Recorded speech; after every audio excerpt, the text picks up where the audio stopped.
Why hello there, and welcome back to another episode of Trader Steve's journey across Gielinor to collect as many rare items as he can get his grubby little mitts on. Trader Steve is starting his journey in the Grand Exchange chunk, but for every new rare item he can add to his collection that's worth more than 1 mil, he can unlock a new adjacent chunk, with Trader Steve's ultimate goal, obtaining a quest cape. So after weeks toiling in the desert, getting lost, making some mistakes, we finally were able to make it all the way down to the south and unlock the tombs of amascut. So we managed to do our first couple of raids, but it became pretty apparent that we need to get some gear upgrades. So it took quite a while, but last episode we finally were able to get probably one of the biggest upgrades for tombs of amascut, the Osmundton's Fang. Well, we could have got a shadow, I guess, that would have been better, but it's like 40 times more expensive or something, so we'll make do with just a Fang. The Fang is really important because it's going to allow me to do the rooms more effectively and push my invocation level higher. In the last episode, we're pretty much just doing the 150s, which have a 1 in 50 drop rate for a purple, so not that good. But with the Fang, we'll be able to push our invocation level higher and get our purple chance hopefully a bit more common. Now, one thing we actually didn't do in the last episode is unlock a new chunk. The Osmundton's Fang is of course an expensive item. It's on our collection list, which means we get to unlock a new chunk. Now the chunk I'm unlocking here has a very specific purpose. We're going to unlock the monastery chunk. Also includes the Black Knight Fortress and Ice Mountain. This isn't going to be super relevant for this episode, but next time I'll reveal how this chunk is going to, in part, help us get a pretty big gear upgrade.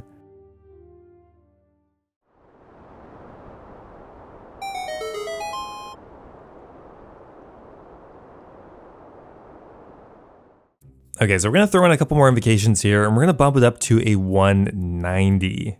Now, you'll notice on screen I'm showing the purple drop chance as well as the average GP per raid. Keep in mind though that averages are just that. Sure, for a 190 you might be getting an average 1.9 mil per raid, but the reality is that is heavily dependent on you getting a Tumikin Shadow at some point, but I still think it's useful information so we can see how much more profitable our raids are getting as we push the invocation level higher. So right away, the first room we can use it in is Kefri. This is going to make a massive difference at Kefri because previously I was actually pretty inaccurate, but this should make the kill much smoother. Plus we have a special attack now, even though it's not particularly good, still pretty helpful and better than nothing. Oh yeah, that's way quicker. Now probably the most important room to have this in is Baba. As we get the invocation level higher, Baba will become much tankier and is going to do tons more damage, which means we just really want to get through this room as quickly as possible. The Fang is going to be really good for that. Oh yeah, that was a quick Baba. Only 2 minutes 58 seconds, not bad at all. Alright, so we finished at 190. It took 41 minutes, which is a bit longer, but we bumped our purple chance from 1 out of 50 up to 1 out of 41. So a pretty big increase already. No purple though. So our second raid with the Fang, a little dicey at the end, but we were able to do a 205. And we got done in just under 40 minutes. Oh my god, that was really close. We literally had no supplies left, but we finished a 255 in 45 minutes. I don't know if I can consistently do these. That was very close. We had to put on Walk the Path. I don't know if that's worth it, but that's brought our purple chance up to a 1 in 29. That's actually so much better, almost double the purple chance of a 150. We didn't get anything, unfortunately. One thing you have to keep in mind though is this took almost 10 minutes longer than a easier raid. So even though our purple chance is decently higher, the extra time it takes has to be factored in. And we also want to try to find a raid level that's comfortable. That was really sketchy. I think there's a reasonable chance I could fail that often, which would waste even more time. It's all about kind of finding the right balance. Now we get Breach of the Scarab. What? Oh, I'm not even sure if this is useful anymore. I mean, it's good to have. The Breach of the Scarab makes the Karis Partisan really good against cow fights. I don't think we're ever going to unlock the cow fight queen. There's just no quest location there. But is it better at Kefri? That's the real question. Okay, so I'm trying to look up whether this is worth using. I'm just going to give it a try. It seems like it's a little divisive on whether it's worth it. Lower invocation levels, it is better than the Fang, but once you get up to closer to 300, the Fang's better. Plus, it does take an extra inventory slot, but it looks so cool. We gotta try it out at least. Honestly, I don't think this is worth using. It's definitely less accurate. Part of the reason that it can be as good as the Fang is because of its special attack, which gives it a chance of doing like 300% damage or something, but that doesn't proc very commonly, so it feels kind of bad most of the time, unless you get really lucky. It's really good against the minions though, but I don't know if that's worth bringing it just for that.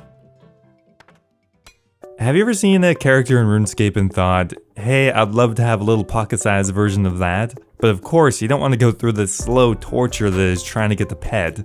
Well, today I'm really happy to be working again with the old school RuneScape YouTuber Crumb, the sponsor of today's video.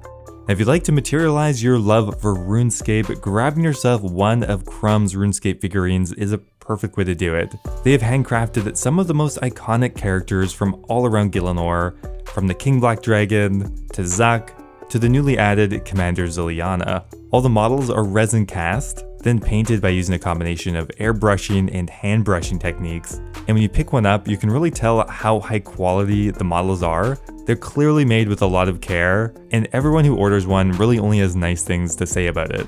Crumb has recently done a restock on the entire resin cast collection, so if you're thinking of picking one up for yourself or as a Christmas gift, now is the perfect time to do it. This week only, Crumb's actually offering a 20% discount off your order.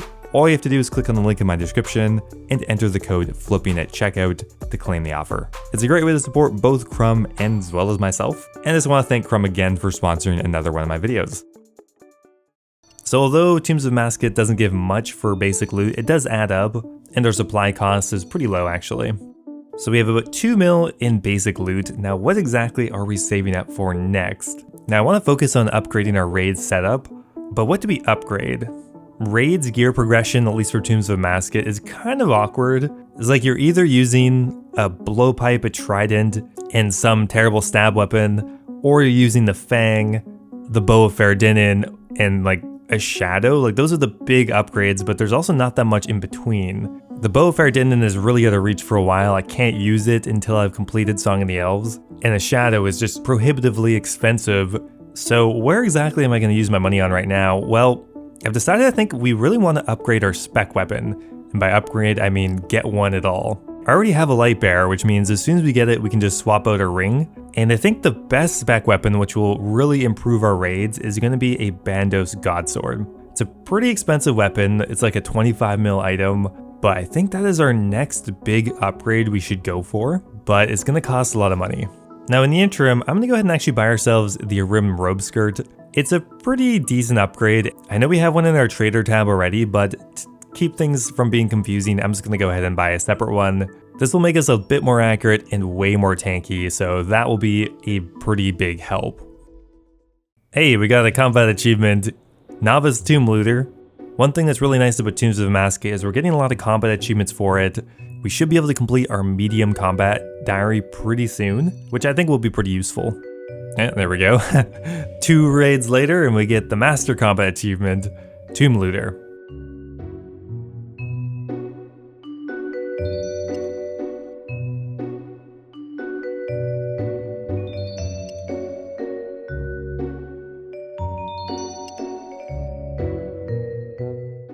I've been trying out a bunch of different raid levels, but the one I'm kind of landing on for now is a 215. It's not quite pushing it as high as I can physically do it, but it's really comfortable and I think I can get my time down, so our purple raids should be more consistent, but also has the added benefit of me not being too stressed out doing the raids, so I can complete more per day without burning out, and overall hopefully get us more purples. Okay, we have absolutely no money right now. We've been kind of just running on fumes here as we save up a bit of a decent raids loot tab. Of course, just regular loot, no purples yet. We also have a bit of Hallowed Sepulchre loot as well. Looks like it's worth close to 4 mil, so we'll go ahead and dump all that. Looks like about 3.7. So if we scrounge our bank a little bit more, we should just have enough for the Arim's robe top. Once again, just making this a bit more tanky, and more magic accuracy is also pretty helpful. Okay, so a couple of friends and I wanted to see if it was possible to do a 300 level raid with this gear. Now there are a couple stipulations to how I'm going to kind of interact with other players. Raids in RuneScape is a multiplayer game, which means I want to do group content on the trader account. I have come up with a solution to how exactly this is going to work. I'll explain what it is if or when we actually get something to split out. But for now, we're just going to see if we can do a 300.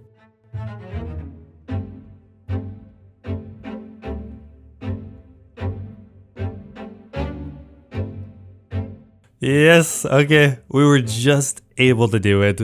Are we rewarded for it?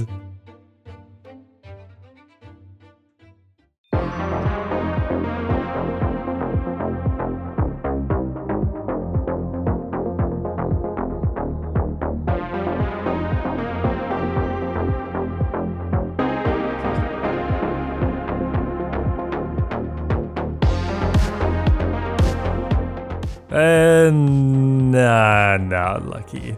That is raid number 40. We've been going pretty hard the last week, and yeah, I think we're pretty much at the drop rate now for our purples. So no luck so far.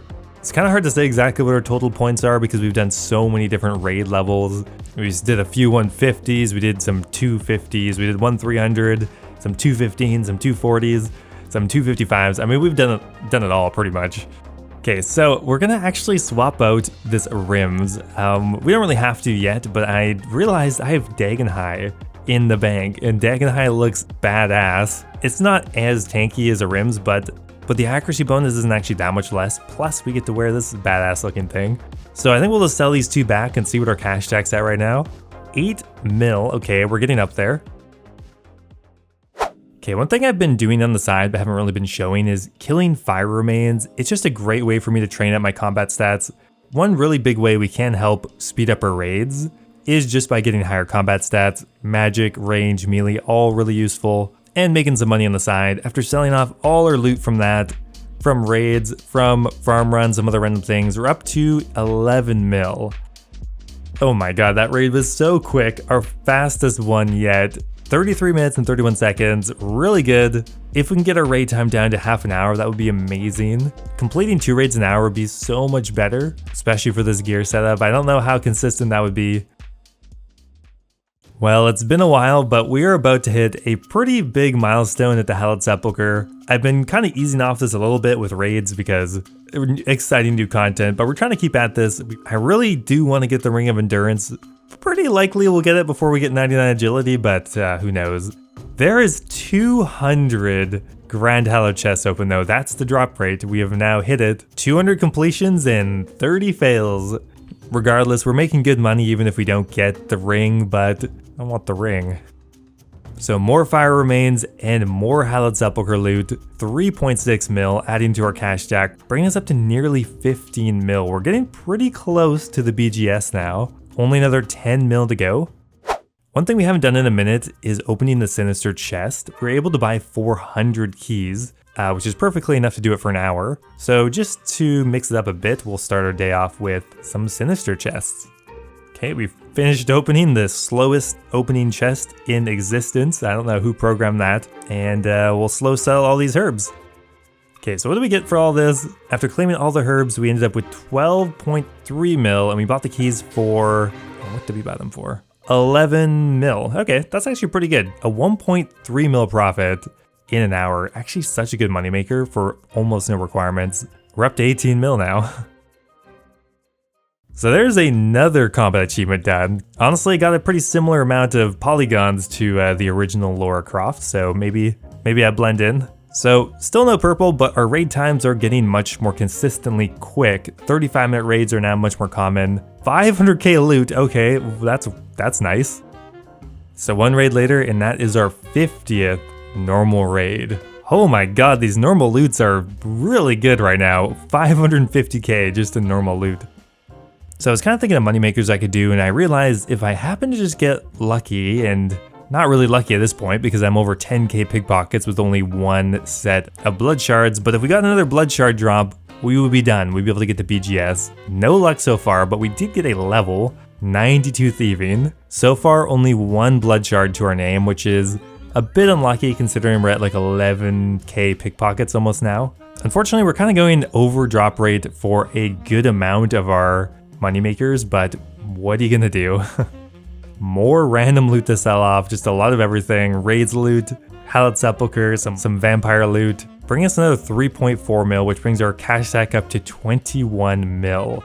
All just through consistent money. Nothing, no big drops yet. We're at like 40 hours of raiding, plus our other consistent money makers, so we're not making that great money per hour for the last 2 weeks, but hey, at least we're getting something.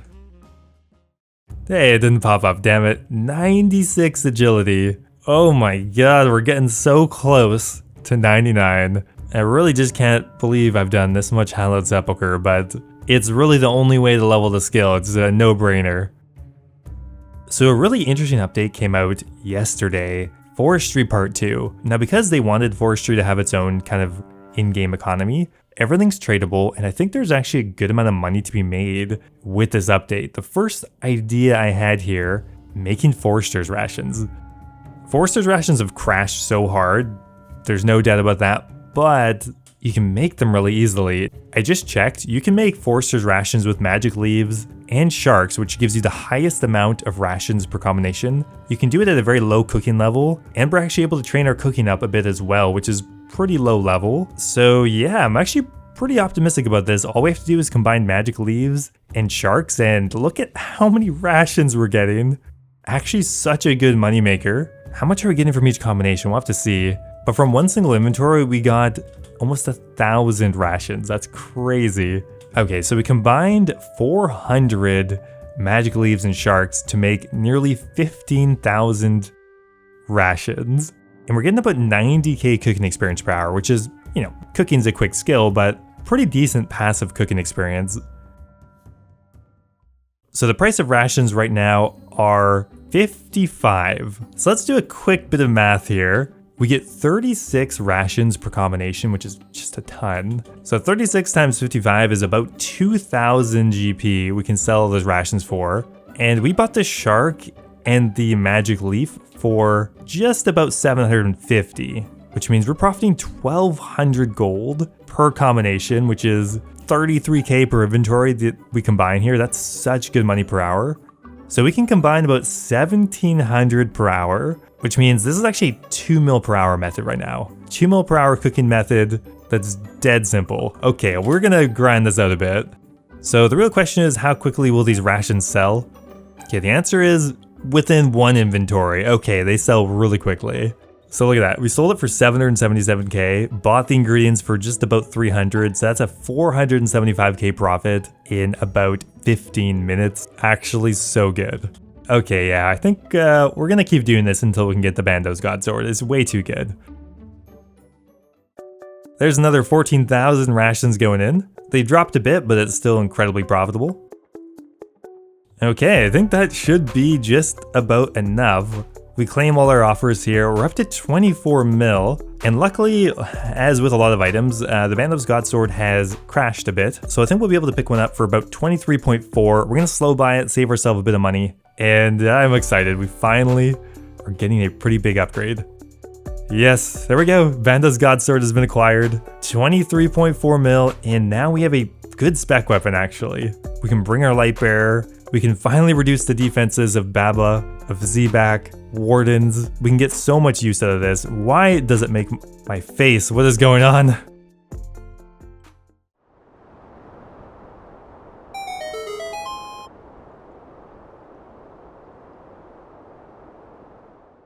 So the Bandos godsword is of course on our collection list, and with it we decided to unlock the Champions Guild.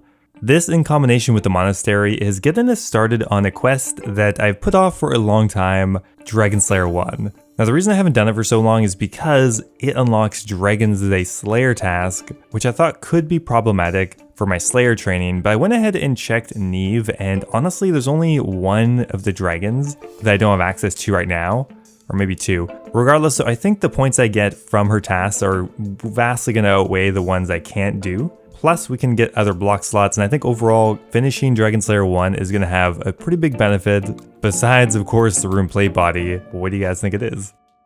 Now, although the raid monsters have a cap on how much you can lower their defenses, it's still so good. I think we just have to hit 20 damage on Zebak, and then we've hit the max defense reduction, but this should still make a pretty big difference. Yes, I don't know if I got lucky, but we finished Zebak so much quicker. Now overall, it didn't really show that much in the raid time, but we kind of got slowed down somewhere else, but it definitely is going to make our raids a lot more consistent, and a 36-minute raid is still pretty good. Oh my god, you're joking me. Give me the yellow gem for once, holy moly. Eye of the Corruptor it's not very useful, unfortunately. The yellow gem is really what you want. To be fair, it's not that required yet. Well, at least we're guaranteed to get the yellow gem next. Okay, a 36-minute raid. We're just running in with a BGS. Yes, we actually got one. Oh my god, it feels like we're never gonna get one. Holy. I'm so excited. Honestly, I don't really care what we get. I'm just happy we got a purple. Obviously, the only item we can really sell for profit is a fang, which is common enough, so I'd be happy with that. A shadow, obviously, but any item that's worth something would be nice, please.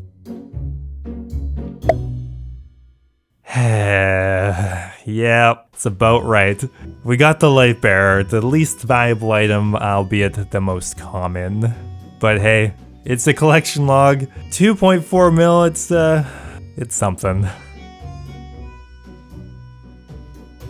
So that's where I think we're gonna leave it for today. Only one new item added to our collection, albeit an expensive one. So today we started off by only being able to do 150 invocation raids, but by the end we're able to do 250. So a vast increase in our money per hour and purple chances just in today's episode, thanks to the Fang and the Bandos godsword. And we got our first purple. Sure, it wasn't that valuable, but we got one on the board. So anyway guys, I hope you enjoyed the episode. Thanks for watching, and I'll see you in the next one.